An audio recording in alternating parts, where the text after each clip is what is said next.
সমস্ত অপেক্ষার অবসান ঘটিয়ে বাবরি মসজিদে দেখুন এই জেসিবি দিয়ে মাটি কেটে গভীর করছে 11 তারিখের জন্য।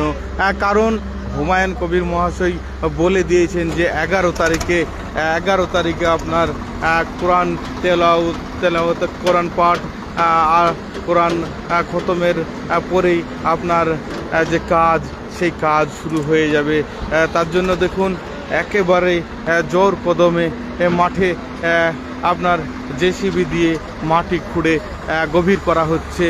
আর এই যে লাইন দিয়ে আপনার ট্রেক্টর দাঁড়িয়ে আছে দেখছেন, লাইন দিয়ে যে ট্রেক্টর দাঁড়িয়ে আছে দেখছেন, এই ট্রেক্টর মাটি লোড করে নিয়ে গিয়ে ওই সামনের দিকে যে ক্যানেল টাইপের আছে, যে নালা টাইপের আছে, ওখানে ভরাট করে দিচ্ছে।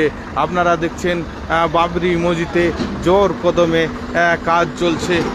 দেখতেই পাচ্ছেন বিরাট জেসিবি দিয়ে মাটি খোঁড়া হচ্ছে। হুমায়ুন কবির মহাশয় বলে দিয়েছেন যে অনেক গভীর করতে হবে, কারণ গভীর না করলে আপনার এখানে সমস্যা হতে পারে। তাই অনেক গভীর করে আপনার মাটি তুলে নেওয়া হচ্ছে। আর এই মাটি চলে যাচ্ছে সামনের দিকে, যেখানে ক্যানেল টাইপের আছে, যেখানে নালা টাইপের আছে, আপনার ওখানে মাটিগুলো ফেলা হচ্ছে। আর রাস্তার লেভেলের সঙ্গে আপনার লেভেল সমান করা হচ্ছে। আপনারা দেখছেন বাবরি মসজিদের যে কাজ, সেই কাজ শুরু হয়ে গিয়েছে।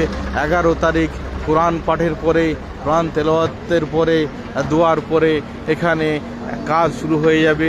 আর তারপর থেকেই একের পর এক এখানে কাজ হতে থাকবে। আর ধীরে ধীরে বাবরি মসজিদ গড়ে উঠতে থাকবে।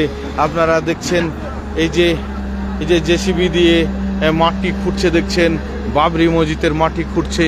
বাবরি মসজিদের যে পবিত্র জমি, এই জমিনে কাজ শুরু হয়ে গিয়েছে। আপনারা লাইভ দেখছেন বাবরি মসজিদের জমিনে কাজ শুরু হয়ে গিয়েছে, একবারে লাইভ টেলিকাস্ট আপনারা দেখছেন। এখানে দুটো জেসিবি আছে, এখানে দেখছেন বিরাট একটা জেসিবি মাটি লোড করে দিচ্ছে। এখানে প্রচুর আপনার গভীর করা হচ্ছে। গভীর করা খুব দরকার, কারণ গভীর না করলে আপনার হবে না। এখানে আপনার আরও একটা জেসিবি ছিল, হয়তো ওই যে সামনে চলে গেছে। দেখুন ওই দূরে যেখানে মাটি যাচ্ছে, মাটিগুলো সমান করছে, ওই জেসিবি দিয়ে আপনার মাটি সমান হচ্ছে। আপনারা লাইভ টেলিকাস্ট দেখছেন।